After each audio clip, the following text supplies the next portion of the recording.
Jeff Brozovich here from LongRangeOnly.com. What we're going to be doing today is a little review on some of the new ABM factory ammo. That's applied ballistic munitions, assembled with high-end, top-quality components, and Berger bullets. This is for the 300 Winchester Magnum, a 215 grain tactical match bullet. Very excited to see how this stuff does. Going to do a little looking it over here in my shop, testing some things, and seeing how it compares for consistency. And then we'll take it out and do a little shooting with it and see how it does out there.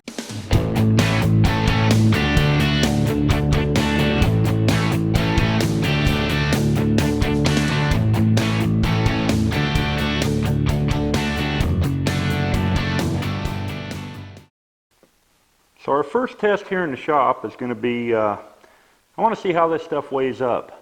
I'm not going to tear it apart and weigh each component individually as far as brass, bullet, and powder weighs, but what I'll do is I'll take it over to my scale and I'll move the camera in closer so you can see, and we'll run half a dozen or so of these across the scale and see just how they stack up for total components weight.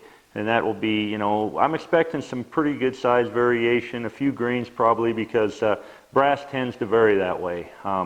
So we'll weigh them as a whole, and that'll give us an indication of how close the brass is in weight, how close the powder charge is in weight, and also how close the bullets are in weight. I've weighed a lot of these bullets before. I know they run real well. They run within 1/10 or 2/10 of a grain from each other. So I'm not too worried about the bullets, but just see how the brass and powder charges stack up. So let's move over to the scale and run a few across it. Okay, so here we are at the scale, and I want to run a few of these across the scale here and just see how they measure as a complete component stacked up here.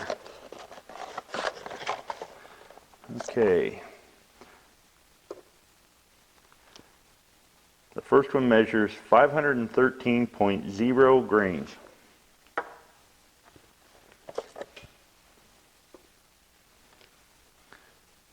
512.9 grains.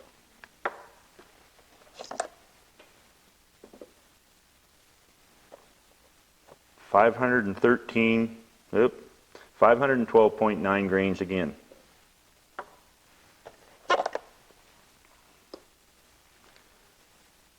512.0 grains.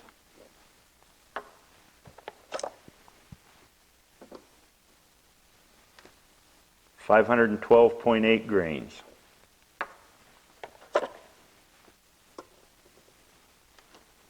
And 512.6 grains. So there's a half a dozen of them, all running. Most of them are running within a few tenths of each other, but on the worst end of the deal, just a little less than a grain apart.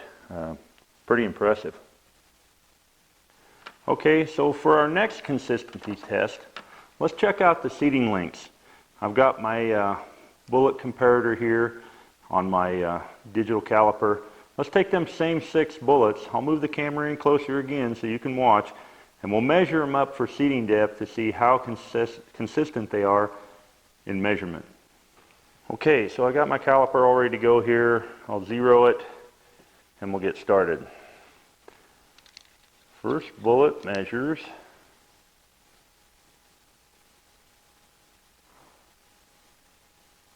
2.839.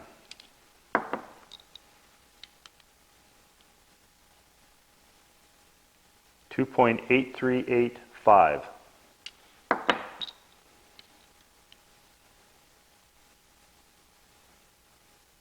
2.8385.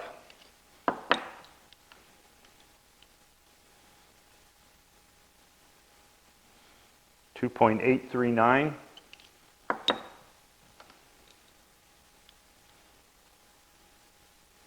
2.8385.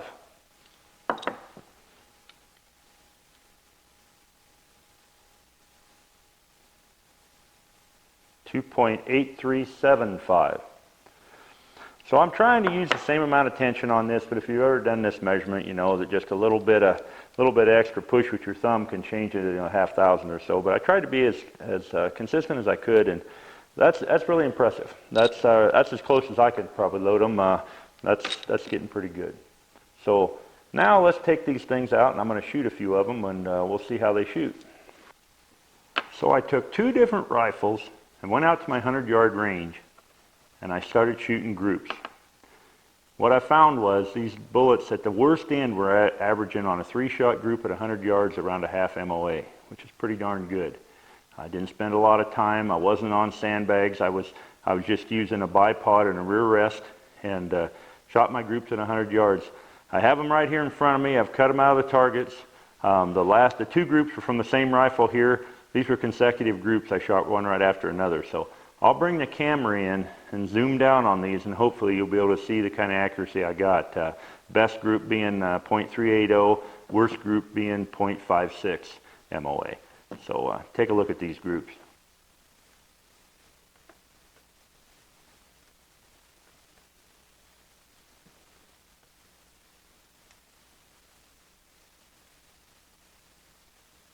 So as you've seen, the ABM ammo shot very well at 100 yards. Pretty darn good, I'd say. And you know, I didn't expect much less. Brian Lentz has been involved with this, and he's lab tested all these components and put it together. But I had the chronograph on it. It ran real close to, for both of these rifles, all them groups were shot with the magneto speed on the barrel. And it ran really close to their advertised velocity. I think they say 2850. I seen a little longer barrel gun, probably I seen 2900 out of one of them. Now what I want to do though, the ES looked pretty decent, but it was just a few shots. You really can't tell, but now what I want to do is take them out, and the proof's in the pudding. Let's take them out and do some long range shooting with them, and put them on a target at long range, and see how they stack up.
So that's how they did at long range.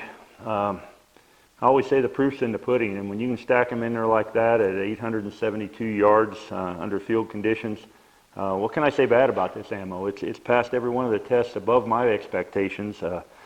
I'm very familiar with this bullet. I've done a lot of testing with the 215. It is Berger does recommend it as a target bullet. However, I have hunted with it.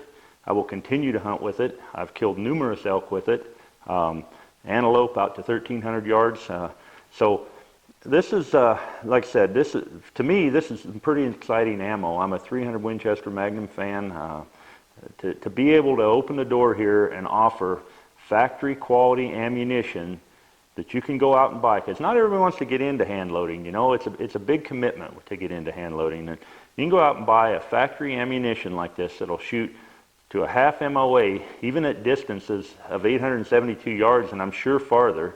I just can't see what I can say bad about it. You know, I give it a big thumbs up, and hope you enjoyed the review. Check us out on Facebook. Check us out on our site at longrangeonly.com. Like us on Facebook and YouTube, and follow us. There'll be more of these reviews to come. We've got a lot of stuff stacked up here waiting on me to get around to doing it. So I plan on doing some of that stuff over the next few weeks and getting more out there. So thanks for watching. Come back and see us. Until next time, Jeff Brozovich from longrangeonly.com signing out.